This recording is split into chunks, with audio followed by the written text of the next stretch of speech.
Ito ang magandang presentation bibigyan natin. Relax mo.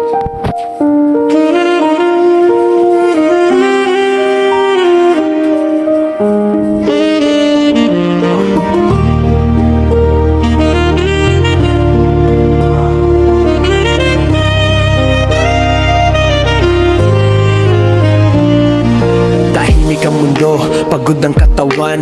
Sa bawat hinga pahinga ang dahilan. Sa kalsada man o sa tahimik na kwarto, relax ang hanap, biyahe ang tema ko. Sa umaga pa lang, bitbit na ang pagod. Likod na mabigat, isip na gusto. Pero pagdating sa lugar na tahimik, init ang kamay, problema yumiikli. Amoy tunog ng hangin dumaan, parang nasa beach kahit nasa bayan. Sa bawat diin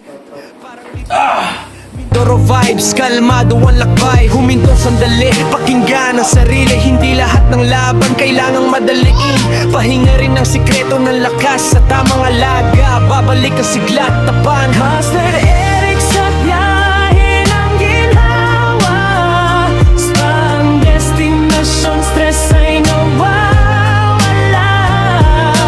Parang travel mode ang bawat galaw. Sa haplos ng kamay, gumagaan ang araw. Master Eric, chill lang ang daloy. Parang road trip, walang kapat-alon ng ingay.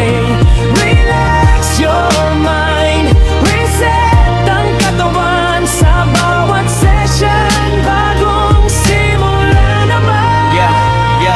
Mula ulo hanggang paa, gadit ang galaw. Hindi minamadali, bawat segundo'y mahalaga raw. Parang scenic route, hindi expressway. Dahil ang pahinga, hindi dapat minamadali. Sa loob ng kwarto, parang ibang lugar. May dagat sa isip, may bundok sa likuran. Massage na may soul, hindi lang galaw, kundi kwento ng biyahe, tahimik pero malinaw. Kung pagod ka na sa takbo ng oras, sumabay ka sa alon, wag na magmadalas. Life is a journey, hindi puro karera. Minsan kailangan mo lang huminto sa spot. Yo, slow lang ang takbo, walang presya dito. Relax ang katawan, pati isip mo bro. Hindi kailangan ng boarding pass o eroplano. Sa isang higaan lang, pwede ka nang maglakbay ng malayo. Reset ang likod, reset ang ulo.